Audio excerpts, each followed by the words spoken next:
देवी और सज्जनों, कैसे हो सारे। स्वागत है आप सभी लोगों का हमारे YouTube चैनल स्टूडेंट सारथी के ऊपर। जैसा कि आप लोगों को पता ही है, कल से हमने हमारे लक्ष्य जिसमें हमें गणित विषय में 2026 और 27 के अंदर 100 में से 100 अंक प्राप्त करने की शुरुआत कर दी है। कल के वीडियो में हमने पढ़ा था कि अपना सिलेबस क्या रहने वाला है, सभी प्रश्नावलियों के अंक भार कितने हैं, पूरे सिलेबस के बारे में हमने जानकारी प्राप्त की थी। आज हम शुरू करने जा रहे हैं हमारा पहला अध्याय, वास्तविक संख्याएं। उम्मीद करता हूं आप लोगों ने कल की वीडियो अच्छे से देखी होगी और अपने जो साथी हैं उन तक भी पहुंचाई होगी। हाँ, मैं एक बात और बता दूं, कल का जो वीडियो था वो इंग्लिश मीडियम और हिंदी मीडियम दोनों बच्चे देख सकते थे, कोई इशू नहीं आएगा उसमें। बात रही तुम्हारी लैंग्वेज की, अगर आप ये कहते हो क्षेत्र मिति, तो सर बेटा ये सब कॉमन वर्ड है, आप लोग आसानी से इनको समझ सकते हो। आगे से जो क्लासेज आएंगी वो बोथ मीडियम के अंदर आएंगी। हो सकता है इनको अल्टरनेट डेज पे डाल दिया जाए या फिर सेम डेज पर, टाइम को थोड़ा सा शेड्यूल को देखना पड़ेगा उस हिसाब से। और बोथ मीडियम के लिए आएगी तो आप घबराए नहीं। साथ ही साथ में आप लोगों को कैलकुलेशन किस तरीके से अपनी फास्ट करनी है उसके लिए भी प्रयास करेंगे कि आपको बीच बीच में कुछ ऐसी चीजें या कुछ ऐसी ट्रिक्स बताई जाए जिससे आप अपना जो पेपर है उसको समय पर पूरा कर पाओ और अच्छे से अपना गणित विषय का पेपर है वो कर पाओ। और जैसे ही आपका गणित का सिलेबस कवर हो जाएगा उसके बाद अपने देखते हैं इंग्लिश और साइंस का भी स्टार्ट करने का प्लान है, वो आगे की बात है। अभी जो चल रहा है अपने उस पर फोकस करते हैं। तो शुरू करते हैं आज की क्लास। और आज की क्लास अपनी जो है वो बहुत ही महत्वपूर्ण रहने वाली है, क्योंकि आज की क्लास में हम यही सीखेंगे कि पहली जो हमारी प्रश्नावली है वास्तविक संख्याएं, उसके अंदर हमें जो इंपॉर्टेंट टॉपिक्स है, इंपॉर्टेंट जो बिंदु है, महत्वपूर्ण बिंदु हमारे क्या क्या है, उसके बारे में हम क्या करेंगे, पढ़ेंगे। तो चलिए शुरू करते हैं अपनी क्लास को। हाँ, तो हमारी क्लास बेटा शुरू होती है यहां से। कल की तरह मैंने आज भी आप लोगों के लिए एक बहुत ही अच्छी सी स्लाइड बना के रखी है पहले से, जिसमें आप लोगों का वेलकम किया गया है। और ठीक है, पहला अध्याय अपने शुरू करने वाले हैं बेटा।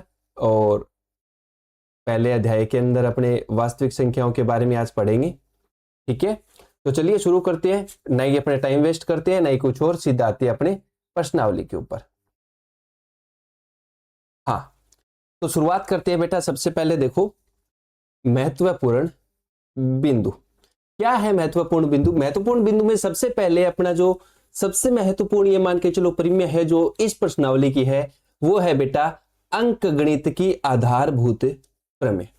इसका स्टेटमेंट है वो मैंने अच्छी बड़े प्रकार से लिख रखा है। क्या है इसका स्टेटमेंट, देखिए समझते हैं कि प्रत्येक भाज्य संख्या को अभाज्य संख्याओं के गुणनफल के रूप में व्यक्त करना या व्यक्त किया जा सकता है। और ये जो गुणनखंड होता है, अभाज्य गुणनखंड, ये क्या होता है, अद्वितीय होता है, यानी इसके जैसा कुछ भी और नहीं होता। देखो एक बात समझाता हूं, देखो यहां पे देखो समझाता हूं तुम लोगों को। जैसे कि मैंने 6 एक भाज्य संख्या ले ली, इसको मैं क्या लिखूंगा, देखो इसको लिखूंगा बेटा मैं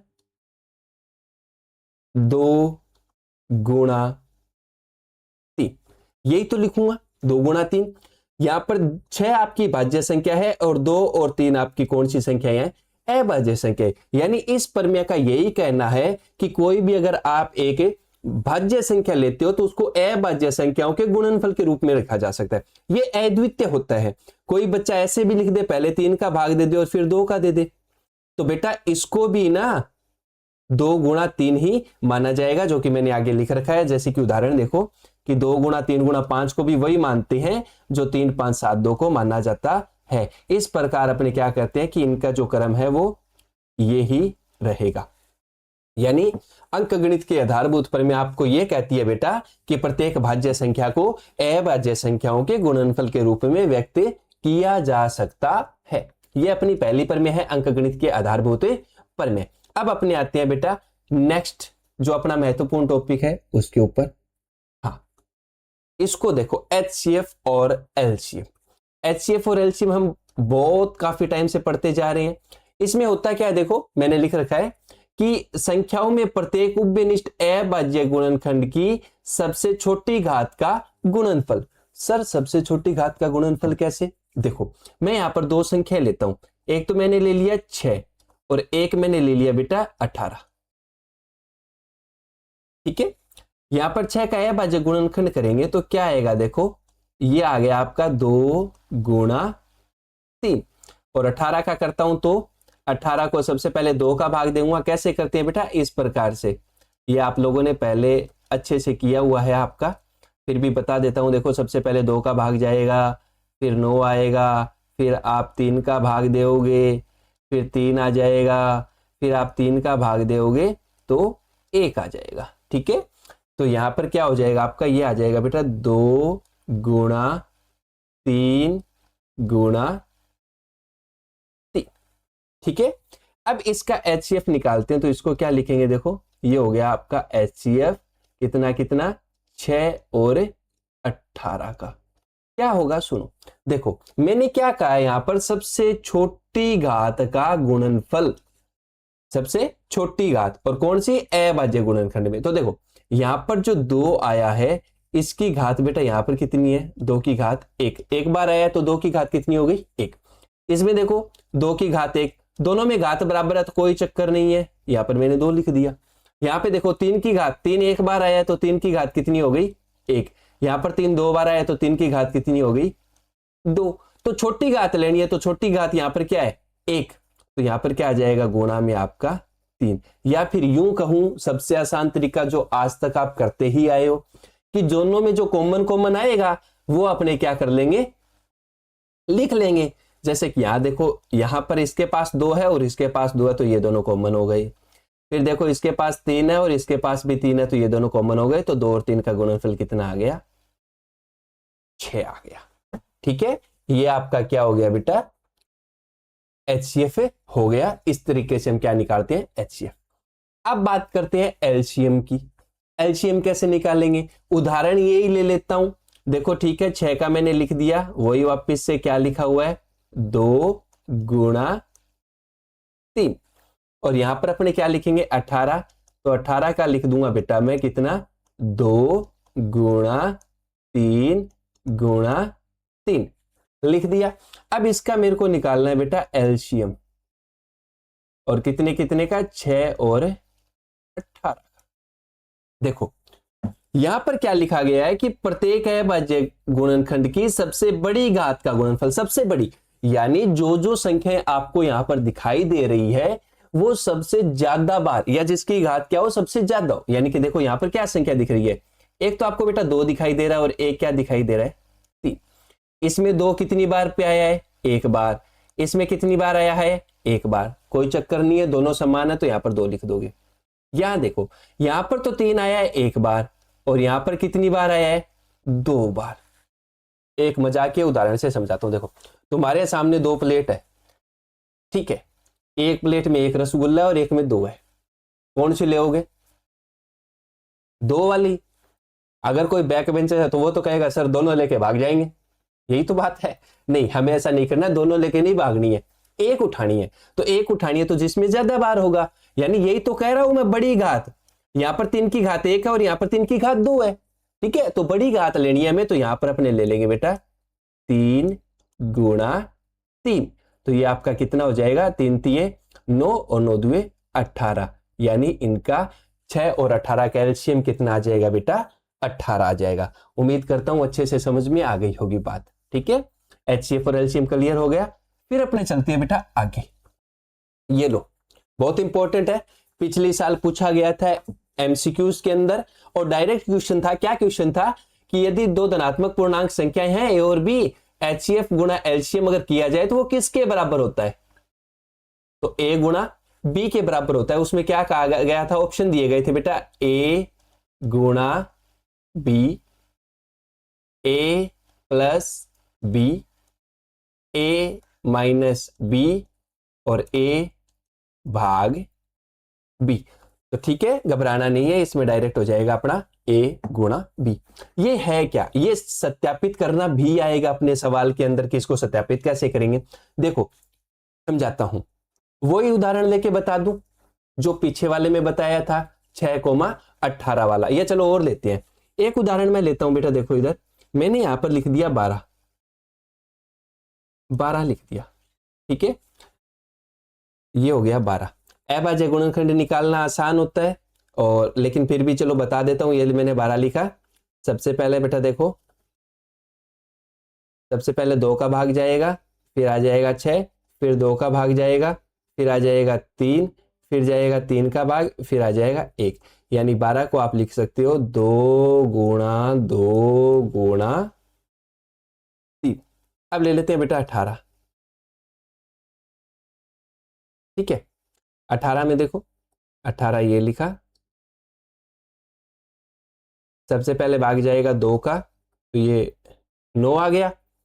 फिर 3 का भाग जाएगा, फिर 3 आ गया, और फिर 3 का भाग जाएगा तो कितना आ जाएगा आपका बेटा 1 आ जाएगा। तो इसको लिख सकते हो आप 2 गुणा 3 गुणा 3। ठीक है, अब इसका HCF देखो, HCF निकाल रहे हैं अपना, किसका किसका, 12 और 18 का। 12 और 18 का देखो कैसे निकालेंगे, सुनो। HCF क्या होता है, जो दोनों में कॉमन आए। ठीक है, तो एक तो ये इसमें 2 आ गया, और इसमें भी क्या आ रहा है 2, यानी 2 कॉमन आ गया।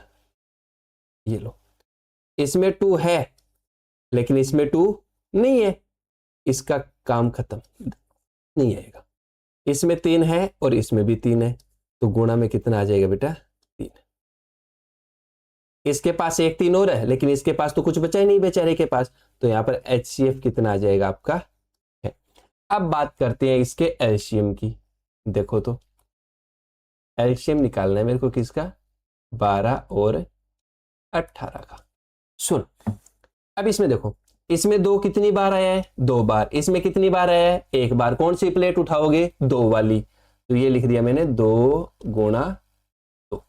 3 इसमें आया 1 बार, इसमें कितनी बार आया 2 बार। कौन सी प्लेट, 2 वाली, तो इसमें 2 लिख दो।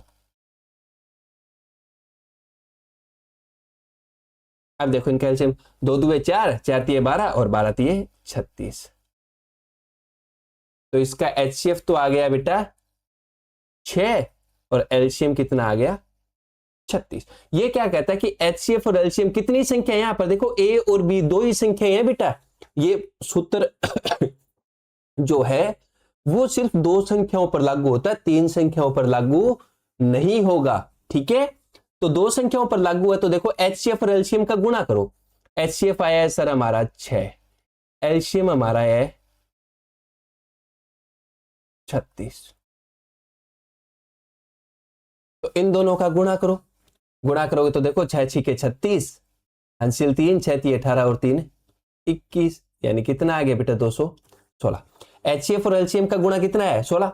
ये कहता है दोनों संख्याओं का गुणा और करना। देखो 12 गुणा 18, देखो 12 आंटी 96, हंसिल 9, 12 एकम 12, 12 और 9 कितना हो गया 21।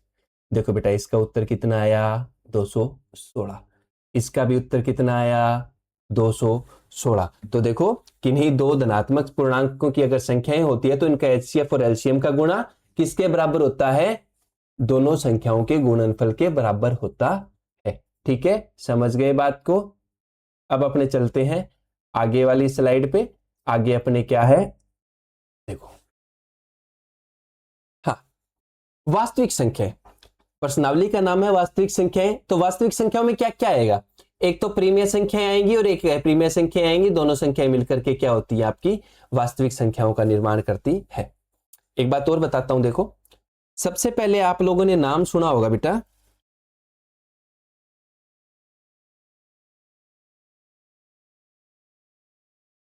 प्राकृत संख्याएं, जिन्हें नेचुरल नंबर के नाम से भी जाना जाता है। प्राकृत संख्याएं कौन सी होती है, जो 1 से शुरू होती है, 1 2 3 और ऐसे अनंत तक चलती जाती है। ये हो गई आपकी कौन सी संख्या, प्राकृत संख्या। दूसरी आपकी आती है बेटा पूर्ण संख्याएं। पूर्ण संख्या वो होती है जो बेटा प्राकृत संख्या में 0 ऐड हो जाता है और यहां से 0 से शुरू हो जाती है। फिर आपकी आती है बेटा पूर्णांक।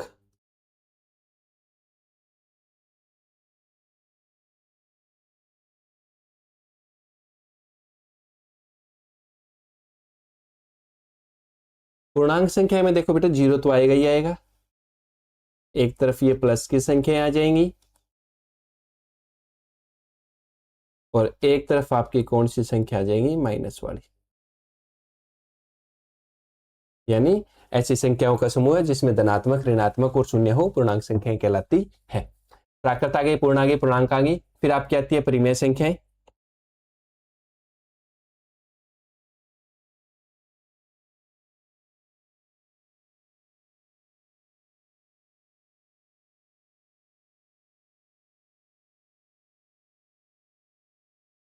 परिमेय संख्याएं वे होती है जिनको P बट्टा Q के रूप में लिखा जा सकता है। P और Q पूर्णांक होते हैं। Q किसके बराबर नहीं हो सकता बेटा, जीरो के बराबर नहीं हो सकता, यानी बट्टे वाली संख्याएं जिनको बट्टा में, उदाहरण मान के चलो एक है तो इसको मैं 1/1 लिख सकता हूं, 2 हो गया तो इसको बट्टा में 4 लिख दो तो 2/4 हो गया। ये आपकी परिमेय संख्या।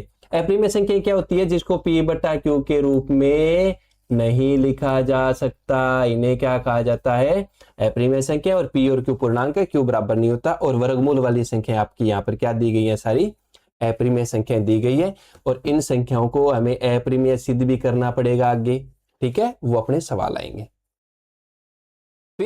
फिर अपने चलते हैं आगे की तरफ। हाँ, उम्मीद करता हूं तुम लोगों को जो बातें समझा रहा हूं वो अच्छे से समझ में आ रही होंगी और उसमें कोई दिक्कत नहीं आ रही होगी तुम लोगों को। फिर अपने देखो बेटा, हाँ, आगे आगे एक प्रीमिय और आती है आपकी, ये पहले समझाता हूं कि है क्या। सुनो, ये कहता है कि P एक अभाज्य संख्या है। मान लिया मैंने P हमारी जो संख्या है वो एक बार के लिए 2 है, समझ गए। एक बार के लिए चलो P मैं क्या मान लेता हूं, 4 भी मान लेता हूं, 4 छोड़ो 3 मान लेता हूं।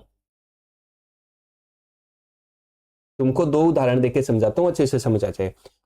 अगर P जो है वो a स्क्वायर को विभाजित करती है, यानी किसी संख्या के वर्ग को, तो देखो मैं कहता हूं कि एक संख्या मैं ले लेता हूं 36, किसका वर्ग है, 6 का वर्ग है। तो 2 का पाड़ा बताओ 36 में, 2 का भाग पूरा पूरा 36 में जाएगा कि नहीं जाएगा, जाएगा। ये कहता है a स्क्वायर को विभाजित करती है तो a को भी, तो ये अगर a स्क्वायर है, ये अगर a स्क्वायर है तो इसका a कितना हो जाएगा भाई, 6। देखो 36 के अंदर 2 का भाग पूरा पूरा जाता है और 6 के अंदर भी 2 का भाग पूरा पूरा जाता है, यानी कोई P एक अभाज्य संख्या हो वो a स्क्वायर यानी किसी संख्या के वर्ग को विभाजित करती है तो उस संख्या को भी विभाजित करेगी और a आपका क्या होना चाहिए, धनात्मक होनी चाहिए। 3 का देखो मैं ले लेता हूं 81। अब सुनो 81 किसका वर्ग होता है, 9 का। सुनो 3 का भाग 81 में देते हो तो कितना आएगा, 27।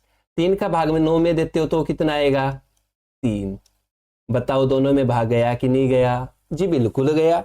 तो ये आपकी क्या हो जाएगी, परिमेय हो जाएगी, जिसका अपने को सिर्फ स्टेटमेंट ध्यान रखना है और ये स्टेटमेंट अपने को काम में भी लेना है, ठीक है। ये सिद्ध करनी नहीं आती है पेपर में तो घबराने की जरूरत नहीं है। आगे देखो, अगर एक प्रीमिय संख्या और अप्रीमिय संख्या का योग या अंतर करे तो अप्रीमिय संख्या ही होती है। सुन, मैं यहां पर एक प्रीमिय संख्या लिख देता हूं 2, अप्रीमिय संख्या का इसके अंदर योग कर दूं किसका, वर्गमूल 3 का। तो बेटा इस जो संख्या का निर्माण हुआ है 2 प्लस वर्गमूल 3 का, ये संख्या अपने आप में बेटा कौन सी संख्या है, ये बेटा अप्रीमिय संख्या है। समझ गए बात को। अगर इसका अंतर भी कर देता जैसे कि 4 माइनस वर्गमूल 5, तो भी ये कौन सी संख्या है आपकी, अप्रीमिय संख्या है। यानी एक प्रीमिय और एक अप्रीमिय संख्या का जो योग या अंतर या घटाव जो होता है वो आपकी कौन सी संख्या होती है, अप्रीमिय। इसी तरीके से एक शून्येतर प्रीमिय संख्या, शून्य के अलावा कोई प्रीमिय संख्या, शून्य भी आपकी एक प्रीमिय संख्या है। देखो कहीं कंफ्यूज मत हो जाना, जैसे कि 0 है, इसके बट्टा में मैं क्या लगा सकता हूं बेटा, 1 लगा सकता हूं। 1 लगा दिया तो ये P बट्टा Q रूप में हो गई, P बट्टा Q रूप में हो गई तो ये प्रीमिय संख्या हो गई। इसका चाहे आप गुणनफल करो चाहे आप भागफल करो, अप्रिमेय संख्या बनती है। कैसे, सुनो, 7 का मैंने गुणा कर दिया वर्गमूल 2 के साथ, तो यहां लिखा जाएगा 7 वर्गमूल 2। ये आपकी अप्रिमेय संख्या है। अगर 1 के बट्टा में मैंने वर्गमूल 2 लिख दिया तो इसका मतलब तो क्या था, 1 भाग वर्गमूल 2, यही तो था। अगर ये होता है भाग, तो मैं उसको कैसे लिख सकता हूं, इस प्रकार लिख सकता हूं कि नहीं लिख सकता हूं, बिल्कुल लिख सकता हूं। यानी कि 1 बट्टा वर्गमूल 2 भाग हुआ है, तो इसका जो आंसर आया है 1 बट्टा वर्गमूल 2, ये भी आपकी कौन सी संख्या है बेटा, अप्रिमेय संख्या। ठीक है, देखो अब थोड़ा सा रिपीट कर लेते हैं। पहले अभी तक हमने जो पढ़ा है, पहले हमने पढ़ा है अंकगणित के आधारभूत प्रमेय। इसमें क्या किया जाता है कि प्रत्येक भाज्य संख्याओं को अभाज्य संख्याओं के गुणनफल के रूप में व्यक्त किया जा सकता है, जो कि अपने आप में अद्वितीय होता है, उसके जैसा कोई भी नहीं होता है। फिर मैंने तुम लोगों को 2 उदाहरण देके समझा दिया। ठीक है, एचसीएफ कैसे निकालते हैं, एलसीएम कैसे निकालते हैं, ये भी हमने बहुत अच्छे से पढ़ लिया। फिर आगे देखो, 2 संख्याएं अगर धनात्मक हो और पूर्णांक भी हो, तो उनके एचसीएफ और एलसीएम का जो गुणनफल होता है वो दोनों संख्याओं के गुणनफल के क्या होता है, बराबर होता है। ये भी हमने पढ़ लिया। फिर हमने पढ़ा है बेटा वास्तविक संख्याएं। वास्तविक संख्या में कौन सी संख्या आती है, प्रिमेय और अप्रिमेय संख्याएं आती है, ये वास्तविक संख्याओं का निर्माण करती है। प्राकृत संख्याएं कौन सी होती है, 1 2 3 4 5 6 7 8। पूर्ण संख्याएं जो 0 से शुरू होती है, 0 से शुरू होती है और आगे तक बढ़ती जाती है, यानी इसको मैं ऐसे भी लिख सकता हूं, 0 प्लस प्राकृत संख्या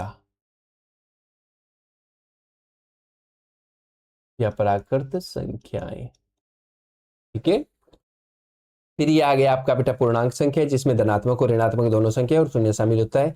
प्रिमेय संख्या होती है, ये आपकी बट्टे वाली संख्याओं को क्या कहा जाता है, प्रिमेय संख्या कहा जाता है। 2 मैंने आपको यहाँ पर उदाहरण भी बता दिए। फिर अपने बात करते हैं नेक्स्ट स्लाइड की, जो हमने पढ़ी है। इसमें हमने पढ़ा है बेटा कि कोई संख्या p जो है वो अभाज्य है, और वो क्या करती है, किसी संख्या के वर्ग को अगर विभाजित करती है तो उस संख्या को भी क्या करेगी, विभाजित करेगी। ठीक है, और यहां पर अपना आ गया प्रिमेय संख्याओं का और अप्रिमेय संख्याओं का योग व अंतर भी क्या होता है, अप्रिमेय होता है, और भागफल और गुणनफल भी क्या होता है, अप्रिमेय होता है। इसमें सुनो, तुम लोगों को एक बात और बताता हूं, क्या है वो बात, देखो जैसे कि हमने यहाँ पर स्टार्टिंग में लिखा था, ये 6 के बराबर में 2 गुणा 3 गुणनखंड किए थे। इसका मतलब ये हो गया बेटा कि अगर 6 के बराबर में 2 आ रहा है, यानी 6 के ऊपर 2 का पूरा पूरा भागे जाएगा, और 3 का भी पूरा पूरा भागे जाएगा। यानी कि अगर मैं ऐसे लिख दूं कि a बराबर 4, नहीं 4 तो नहीं आएगा, a बराबर 2c, सी यहां पर कोई अन्य अपना पूर्णांक हो गया। ठीक, तो a के बराबर में अगर 2 लिखा हुआ है, तो यानी a के ऊपर किसका भाग जाएगा, पूरा पूरा 2 का भागे जाएगा। यानी किसी के बराबर में अगर आप ऐसे लिखते हो, जैसे कि आपने 16 लिख दिया, 16 के बराबर में आप क्या लिखोगे, 2 2 2 और 2, तो इसके अंदर 2 का पूरा पूरा भाग है वो जाएगा। उम्मीद करता हूं बेटा आज जो आपको पढ़ाया वो आपको अच्छे से समझ में आया है, और ये जो मैंने अभी आपको पढ़ाया है जो आज की क्लास में, इसकी पीडीएफ आपको हमारे टेलीग्राम के चैनल पे हूबहू है वैसी की वैसी मिल जाएगी। तो आप वहां से क्या कर सकते हो, इस पीडीएफ को डाउनलोड कर लेना और अपने नोट्स वगैरह आप अच्छे तरीके से बना सकते हो, कोई दिक्कत उसमें नहीं आएगी। और वीडियो को बेटा लाइक भी कर दिया करो, और कहीं तुम्हें कोई कमी लगे, जैसे कि कल कुछ बच्चों ने बताया था कि सर आवाज थोड़ी कम आ रही है, तो मैंने आज प्रयास किया है कि आवाज थोड़ी सी बढ़ा दी जाए। और कुछ बच्चों ने कहा था कि सर इंग्लिश मीडियम का भी पढ़ाओगे क्या, तो इंग्लिश मीडियम का भी पढ़ाएंगे। ठीक है, तो अपने दोस्तों के साथ इसको शेयर भी कर देना, और उन्हीं दोस्तों के साथ बेटा जो 10th क्लास में है और जो पढ़ना चाहते हैं, जिनको 100 आउट ऑफ 100 लेके आना है। हमारा यही टारगेट है कि अपने को क्या लाने हैं, 100 आउट ऑफ 100 लेके आने हैं। ठीक है, तो आज की क्लास है वो यहीं पर समाप्त करते हैं। कुछ दिनों में अपने क्या करेंगे कि इसको थोड़ा थोड़ा और इम्प्रूव भी करेंगे, कुछ और चीज़ें भी आपको सिखाई जाएंगी। जैसे कि मैंने पहले भी बताया था, कैलकुलेशन को फास्ट करना, कुछ और टिप्स एंड ट्रिक्स भी आपको सिखाई जाएंगी। मैं उन पे काम कर रहा हूँ, जैसे ही वो तैयार हो जाती है उसके बाद एक दिन आपकी उसकी क्लास भी स्पेशल ले ली जाएगी। ठीक है, तो आज का वीडियो हम यहीं पर समाप्त करते हैं। उम्मीद करता हूँ आप लोगों को अच्छे से समझ में आया होगा, और जो बात नहीं समझ में आई होगी वो बेटा दोबारा पूछ लिया करो, और कहीं कोई समस्या लगे तो आप लोग बस कमेंट में डाल दिया करो, मैं कमेंट चेक करता हूँ। ठीक है, जैसे टाइम मिलता है। तो ठीक है बच्चों, उम्मीद करता हूँ आज की क्लास आपको अच्छी लगी होगी। ठीक है, बाय।